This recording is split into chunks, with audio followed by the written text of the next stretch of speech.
जय श्री राधे दोस्तों, केपी की वाणी चैनल में आपका स्वागत है। रोजाना राशिफल से संबंधित सभी प्रकार की जानकारी पाने के लिए हमारे चैनल केपी की वाणी को जरूर सब्सक्राइब करें। अगर आपके जीवन में सेहत, रोजगार, कारोबार, परिवार, दाम्पत्य जीवन, प्रेम संबंध को लेकर कोई भी परेशानी है तो हमें मैसेज के जरिए जरूर बताएं, आपकी जरूर मदद की जाएगी। दोस्तों, आपको बताना चाहूंगा कि एक साथ कई सारे कमेंट्स आ रहे हैं शादी से संबंधित को लेकर कि गुरुजी आप बताएं कि मेरी शादी कब होगी। तो मैं समय के अभाव के चलते सबको जवाब नहीं दे पा रहा हूं, इसलिए आप लोगों से सलाह लेना चाहता हूं कि आप अपना परामर्श अवश्य दें कि कैसे हम अपने चैनल पर सभी श्रोताओं को जवाब दे सकते हैं। किसी दिन हम निःशुल्क सेवा दें या किस समय यूजर्स का हम फोन के जरिए समाधान कर सकें, या आपके पास कोई अन्य आइडियाज हो कि हम अपने श्रोताओं को उनके सवालों का जवाब तत्काल दे सकें, तो आप परामर्श कमेंट बॉक्स में जरूर दें।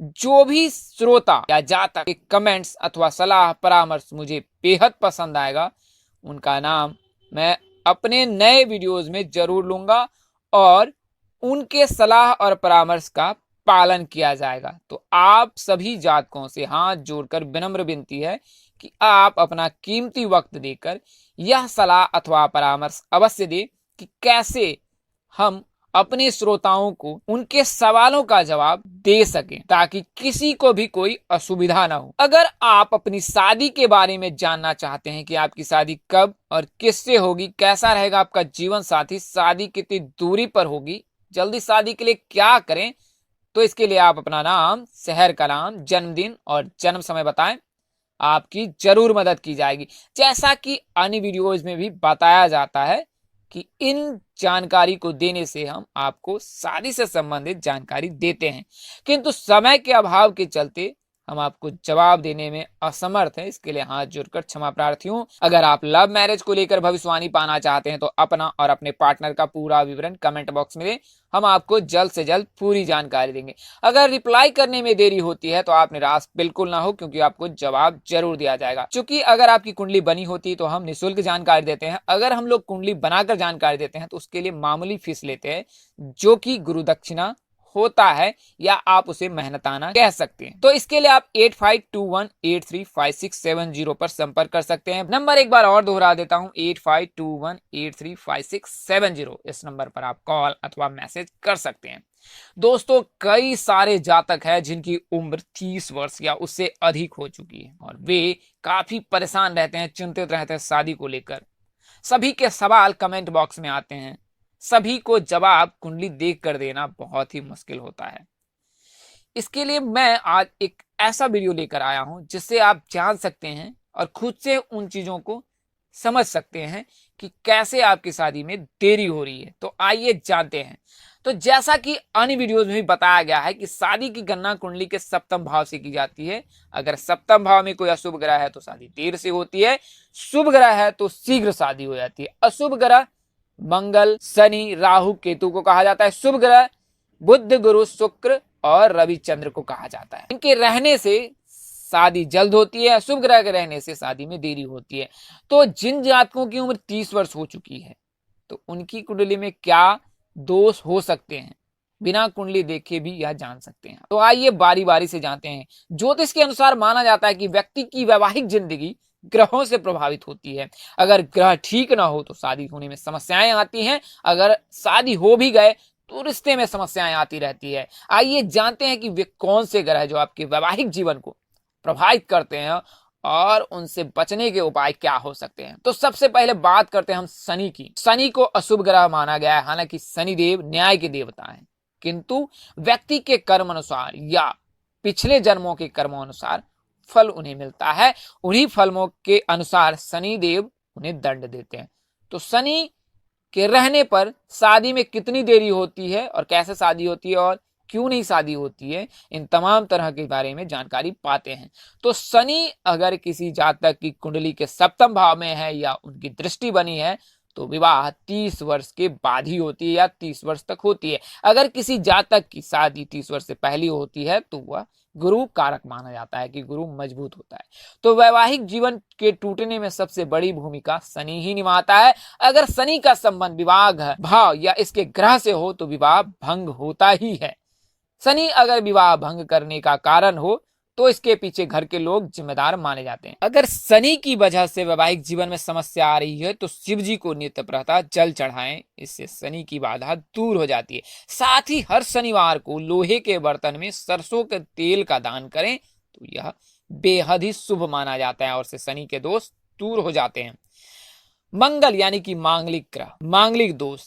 अगर व्यक्ति की कुंडली में प्रथम, चतुर्थ, अष्टम और द्वादश इन भावों में मंगल अवस्थित हो तो वह लड़का अथवा लड़की जातक मांगलिक कहलाता है। खासकर प्रथम और चतुर्थ, इसके अलावा अष्टम भाव में भी मंगल का रहना बेहद ही अशुभ माना जाता है। तो मंगलिक रहने पर शादी 28 वर्ष के बाद ही होती है। आंशिक है तो 28 से पहले अथवा प्रबल है तो 28 के बाद। प्रबल यानी कि भारी। मांगलिक लड़के अथवा लड़की को मांगलिक लड़के और लड़की से ही विवाह करनी चाहिए, अन्यथा दोष निवारण कर शादी कर सकते हैं। ऐसा माना जाता है कि कर्क राशि, मकर राशि इन जातकों को अगर मांगलिक लग जाए तो वह स्वतः ही 28 के बाद खत्म हो जाता है। तो वैवाहिक जीवन में विच्छेदन के अलावा अगर मामला हिंसा तक पहुंच गया हो तो इसके पीछे मंगल ही कारक होता है। मंगल जब वैवाहिक जीवन में समस्या देता है तो मामला बहुत आगे तक पहुंच जाता है, यानी कि विच्छेदन भी हो सकता है, जिसे आप लोग आधुनिक समय में डाइवोर्स या तलाक कहते हैं। वैवाहिक संबंध विवाह के बाद बहुत ही जल्द खत्म हो जाता है। इसलिए हमेशा ज्योतिष सलाह देते हैं कि आप मांगलिक रहने पर मांगलिक वर या वधू से ही शादी करें, अन्यथा उनके उपाय जरूर करें। कई मामले में मांगलिक जातक के बाद विवाद कचहरी तक भी पहुंच जाते हैं। अगर मंगल की वजह से समस्या आ रही है तो मंगलवार को उपवास करें। हर मंगलवार को निर्धनों के बीच मिठाई बांटें। लाल रंग का प्रयोग कम से करें। अपने घर की दीवारों को लाल रंग से चुनवाएं और लाल रंग के चीजों का कम से कम सेवन करें, जैसे मसूर दाल हुआ, लाल मिर्च, लाल मिठाइयां, इन चीजों के सेवन से बचें।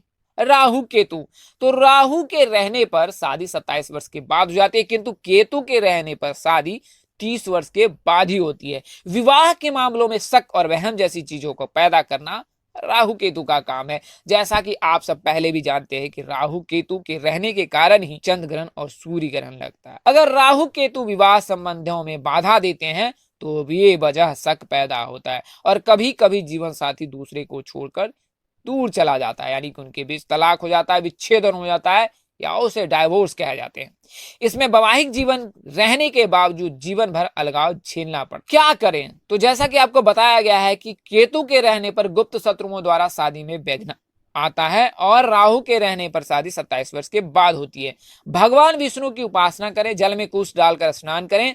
शनिवार के दिन मीठी चीजें बिल्कुल ही ना खाएं। सूर्य को कैरियर का कारक माना जाता है। विवाह के मामलों में सूर्य का दुष्प्रभाव हो तो जीवन साथी के करियर में बाधाएं आती या कभी कभी अहंकार के कारण ही आपसी संबंध खराब हो जाते हैं। यहाँ पर बहुत सोच समझकर शांतिपूर्ण तरीके से विवाह भंग होता है। हालांकि शादी के काफी समय बीत जाने के बाद यहाँ विवाह विच्छेद होता है, यानी कि अगर सूर्य दुष्प्रभाव डाल रहा है आपकी कुंडली पर तो हो सकता है कि शादी के बाद आपका विवाह विच्छेदन हो सकता है, तलाक हो सकता है। तो सूर्य को मजबूत करना बेहद जरूरी है, खासकर सरकारी नौकरी वाले जातकों के लिए जो सरकारी नौकरी में तलाश कर रहे हैं या ऊंचे पद पर जाना चाहते हैं, उनके लिए यह जरूरी है कि वे अपने सूर्य को जरूर मजबूत करें। नित्य प्रातः सूर्य को रोली मिला हुआ जल अर्पित करें या लाल रंग डालकर आप सूर्य देव को रोजाना जल का अर्घ दे। एक तांबे का छल जरूर धारण करें, एक तांबे का छल्ला जरूर धारण करें।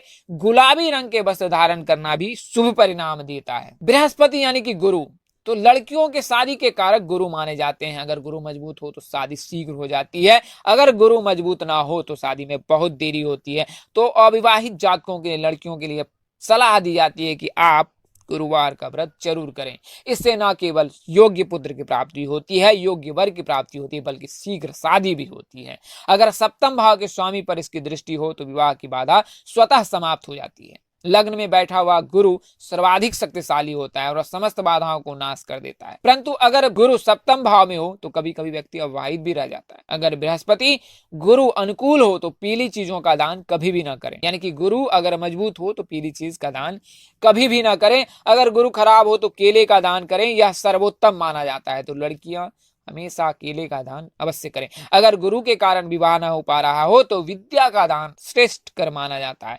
तो आप आसपास के बच्चों को निःशुल्क शिक्षा दें, निःशुल्क पढ़ाएं। शुक्र, बिना शुक्र के वैवाहिक या पारिवारिक सुख मिल ही नहीं सकता है। अगर शुक्र कमजोर हो तो वैवाहिक जीवन खराब होता है। अगर शुक्र पर पाप ग्रहों की दृष्टि हो या शुक्र खराब हो तो विवाह संबंध टूट जाते हैं। अगर जरा भी अच्छा हो तो व्यक्ति के जीवन में विवाह का सुख ही मिलता है। अगर शुक्र अनुकूल हो तो शुक्र की वस्तुओं का दान कभी ना करें। शुक्र खराब हो तो शुक्र की वस्तुओं का दान करें और हीरा कभी भी ना पहने। जातक को मैं सलाह देना चाहता हूं कि शुक्र अगर खराब हो तो हीरा का कभी धारण ना करें। इसके लिए ज्योतिष से अवश्य संपर्क करें, इसके बाद ही किसी रत्न को धारण करें। शिव जी की उपासना करना आपके लिए सबसे श्रेष्ठ कर है। इससे शुक्र भी बलवान होता है, क्योंकि शुक्र यानी शुक्राचार्य के जो आराध्य देव हैं वो भगवान शिव है और उनकी पूजा करना शुक्र को मजबूत करना समतुल्य है। दोस्तों, इस वीडियो में बताई गई जानकारी ज्योतिष, पंचांग, मान्यताओं और धर्म ग्रंथों से दी गई। हमारा उद्देश्य महज आपको सूचना पहुंचाना है, आपसे सूचना हेतु ही ले। इसके अतिरिक्त अगर आप इनको मानते हैं, अपनाते हैं अथवा उपयोग करते हैं तो इसके लिए आप स्वयं जिम्मेवार हैं। आप चाहे तो केपी की वाणी से संपर्क कर सकते हैं या अपने नजदीक के किसी प्रकांड पंडित अथवा ज्योतिष से संपर्क कर सकते हैं। हम आपको कुंडली देखकर आपको निजी जानकारी देने की पूरी कोशिश करें। दोस्तों, ज्योतिष गणना के आधार पर आपको यह जानकारी दी गई थी, इसमें बदलाव संभव है। इस तरह की अन्य वीडियो देखने के लिए हमारे चैनल के डैशबोर्ड अथवा प्लेलिस्ट पर जाएं और अपनी राशि अनुसार वीडियो जरूर देखें। तो दोस्तों, आपको यह जानकारी कैसी लगी, लाइक, कमेंट और शेयर कर हमें जरूर बताएं। अगर आप मेरे चैनल पर नए हो तो चैनल को सब्सक्राइब भी कर लें, साथ ही बेल आइकन को प्रेस करना ना भूलें। माता रानी की कृपा से आपके चेहरे पर हमेशा मुस्कान बनी रहे, आप परिवार स्वस्थ एवं सुखी रहे। आप सभी के प्यार और स्नेह के लिए आप सबको हृदय से धन्यवाद करता हूं। आप लोग इसी तरह हमारे साथ जुड़े रहे। इन्हीं शुभकामनाओं के साथ आपसे विदा लेता हूं कि आप जहां रहे मस्त रहे, स्वस्थ रहे, व्यस्त रहे। माता रानी की कृपा आप पर, आपके परिवार पर हर घंटे, हर मिनट, हर समय, हर पल बनी रहे। बस आप माता का ध्यान कीजिए, सबका कल्याण होगा। इन्हीं शुभकामनाओं के साथ आपसे विदा लेता हूं। सभी न्यू व्यूअर्स और पुराने व्यूअर्स सबको हाथ जोड़कर नमस्कार करता हूं। नमस्कार, जय श्री राम दोस्तों, जय श्री कृष्णा, जय माता दी, जय वाहिगुरु।